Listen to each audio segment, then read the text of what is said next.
Pemirsa, warga diminta waspada tertular varian baru virus corona yang telah menyebabkan kasus COVID-19 di tanah air kembali melonjak dalam 2 pekan terakhir.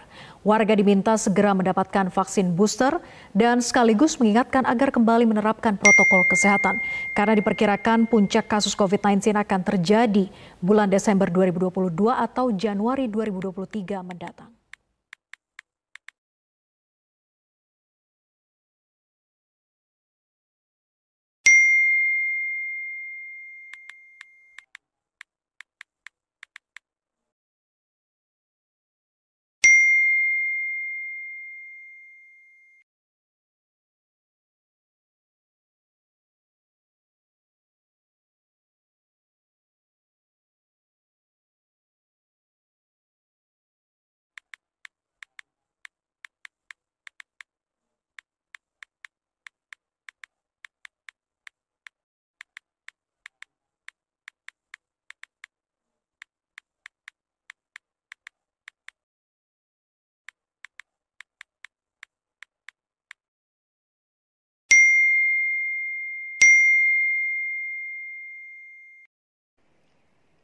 Selamat pagi Bapak Ibu sekalian, terkhusus kepada Bapak Edric selaku owner Warung Abnormal telah menyempatkan waktunya untuk melakukan pertemuan online pada pagi hari ini.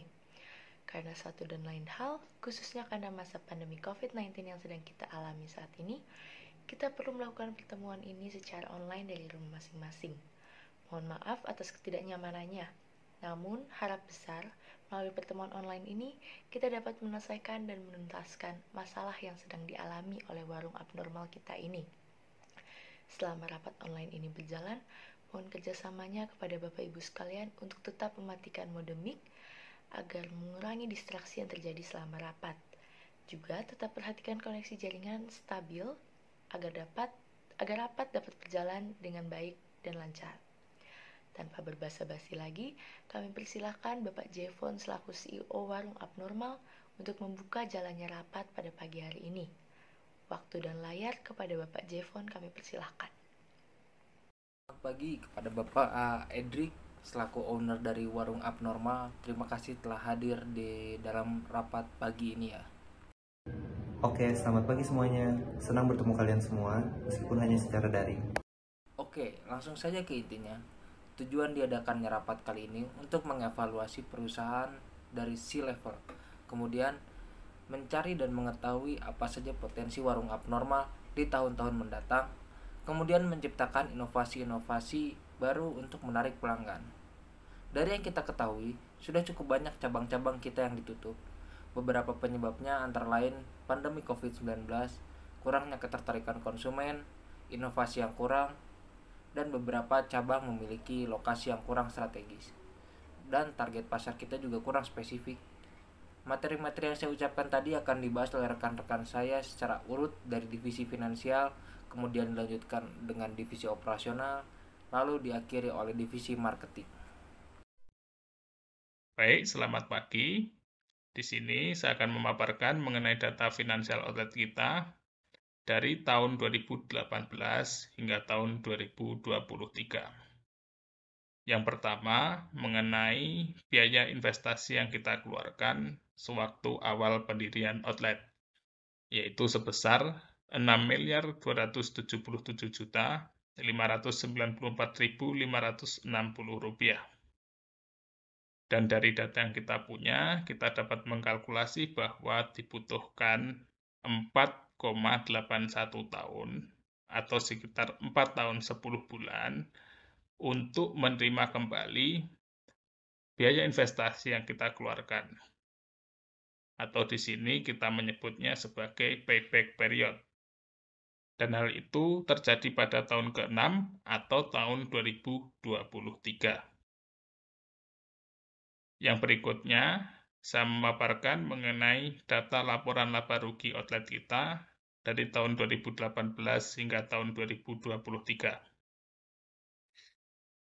Dapat kita lihat bahwa dari tahun 2018 hingga tahun 2023 terjadi kenaikan secara konsisten atas laba bersih perusahaan, kecuali pada tahun 2020, di mana pandemi COVID-19 pertama kali terjadi di Indonesia.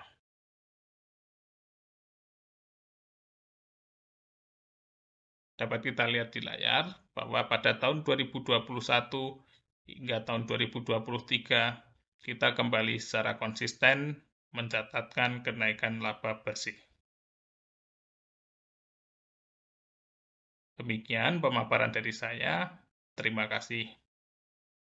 Baik, terima kasih atas kesempatan berbicaranya. Saya Stella Chen selaku COO dari pihak Warung Abnormal. Untuk presentasi hari ini saya akan menyampaikan evaluasi terhadap masalah operasional dari divisi saya. Yang pertama, mungkin kenapa Warung Abnormal ini mulai meredup atau mulai kehilangan pelanggannya, karena menurut saya tidak ada inovasi baru atau pengembangan menu yang secara kreatif dilakukan. Untuk pelanggan zaman sekarang ini banyak mengincar keviralan dan makanan atau minuman yang sedang tren. Jadi seharusnya untuk perusahaan-perusahaan seperti kita ini bisa menciptakan menu yang inovatif dan kreatif sehingga bisa menarik perhatian pelanggan. Dan kita harus memiliki sesuatu yang berbeda dari kompetitor lain sehingga mereka dapat memilih restoran kita dan tidak meninggalkan kita itu. Sedangkan dari Abnormal sendiri itu tidak ada pengembangan secara menu maupun harga dan segala macamnya itu seperti kurang inovatif, dan inovatif itu seperti hanya di awal-awal saja. Kesini mulai kehilangan semangatnya, mungkin karena mulai naik sehingga mulai lalai dalam memperhatikan itu. Selanjutnya ada SDM yang kurang memadai sehingga hasil yang diciptakan pun tidak maksimal. Ini ada masalah di rekrutmen sama selection-nya. Mungkin untuk selanjutnya dapat meningkatkan lagi dalam perekrutannya, standarisasinya lebih spesifik dan lebih sesuai dengan kebutuhan perusahaan. Selanjutnya tidak mempertahankan posisi di pasar, harga yang ditawarkan lebih tinggi dari rata-rata kompetitor. Banyak yang bilang abnormalnya kemahalan dan harganya tidak sesuai dengan kualitas yang dihasilkan, sehingga orang banyak yang lebih memilih untuk pindah ke restoran lain. Selanjutnya juga ada kurang memahami keinginan pasar, tidak memberi solusi yang dicari oleh pelanggan. Pelanggan itu sekarang tidak hanya mencari kesenangan atau keinginan mereka dalam membeli sesuatu, tapi mereka juga ingin sesuatu yang bisa memecahkan kebutuhan mereka, kayak memberikan solusi dari sesuatu yang mereka cari. Dan Abnormal ini tidak menyediakan itu sehingga pelanggan mungkin kurang tertarik untuk balik lagi, bahkan mungkin ada beberapa yang kapok. Selanjutnya ada manajemen rantai pasok yang kurang baik sehingga beban operasional yang dihasilkan membesar. Ini tuh bersangkutan dengan supply chain yang mana rantai pasok itu mencakup penjadwalan dan segala macamnya itu seperti sumber daya manusia dan pengelolaannya sumber daya dan segala macam itu. Sehingga jika rantai pasoknya ini tidak benar manajemennya, maka itu akan menghasilkan beban operasional sangat besar. Ini akan mempengaruhi biaya produksi yang akan membesar juga selanjutnya, karena dari jika tidak mengontrol produksi dan biaya operasional ini, maka harga yang dijual pun tidak dapat memadai, tidak dapat mencapai target pasar yang dituju, seperti itu. Selanjutnya, persaingan dalam harga pasar ini sangatlah sengit.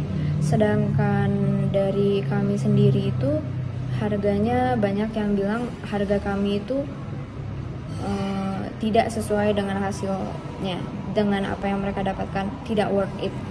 Dan banyak yang merasa harga makanan dan minuman kami itu di atas rata-rata kemahalan.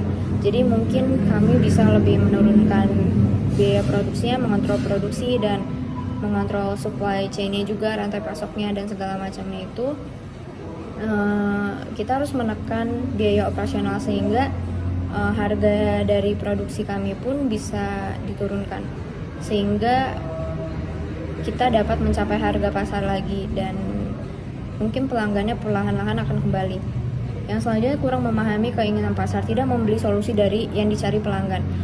Pelanggan itu sekarang tidak hanya mencari sesuatu yang menarik atau yang mereka sukai saja, tapi yang bisa memecahkan kebutuhan mereka juga. Kayak mereka mencari sesuatu yang murah tapi enak juga. Nah, kami itu seharusnya bisa menawarkan kedua itu gitu. Dengan begitu mereka akan terus kembali ke restoran kami. Sedangkan untuk dari rasa saja kami sudah kurang, dan perlahan-lahan juga orang mulai menyadari kalau masih banyak restoran di luar sana yang mungkin harganya lebih murah atau harga. Yang terakhir ada pelaksanaan inventarisasinya sendiri masih kurang tepat. Inventarisasi ini sangat penting guna mengetahui soal aset yang dimiliki suatu perusahaan dengan pencatatan, fungsi kontrol, dan sebagainya, sehingga aset yang dimiliki perusahaan ini tidak akan hilang.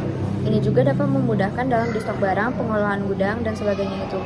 Dalam kasusnya abnormal ini, mungkin dia inventarisasinya ini kurang tepat, sehingga ini mempengaruhi untuk pencatatan finansial dan masalah operasional dan segala macamnya itu, yang mungkin saja ini mempengaruhi beban operasional yang dihasilkan oleh abnormal. Kenapa dia bisa menghasilkan sebesar itu? Mungkin aja terpengaruhi dari inventarisasinya juga, karena inventarisasinya tidak benar. Sekian saja dari saya untuk presentasi hari ini, mungkin bisa dilanjut oleh divisi lain. Terima kasih. Baik, terima kasih atas kesempatan untuk berbicaranya. Saya Salavianti selaku CMO dari Warung Abnormal. Menurut saya evaluasi yang pertama ada variasi menu yang terlalu sederhana.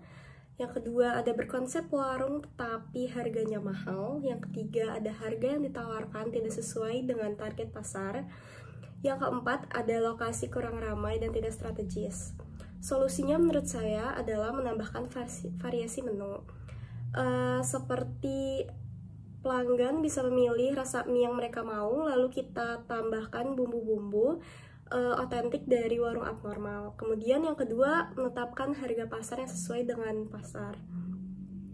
Yang ketiga, mengkaji ulang target pasar yang mau dituju.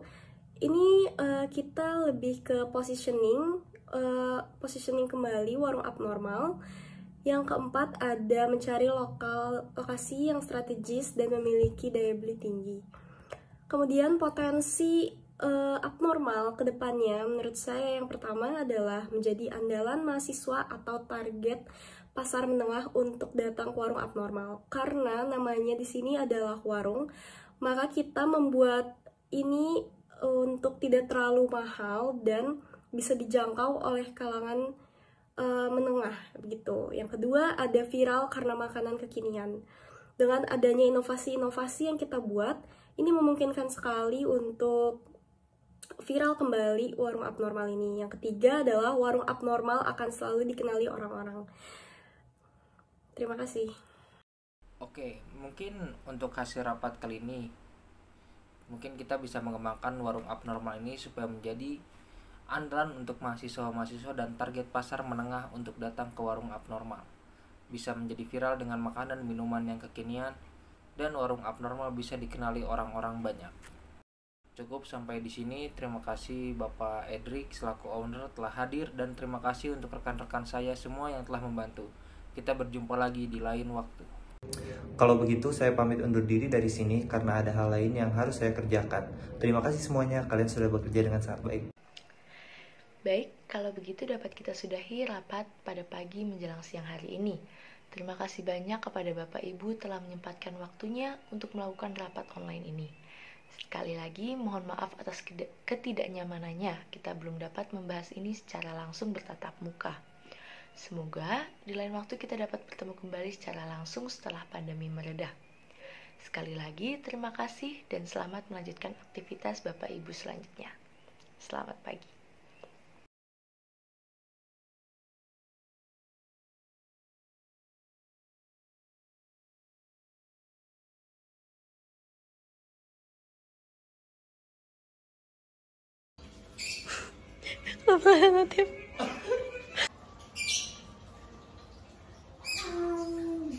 Dari depan atau tuh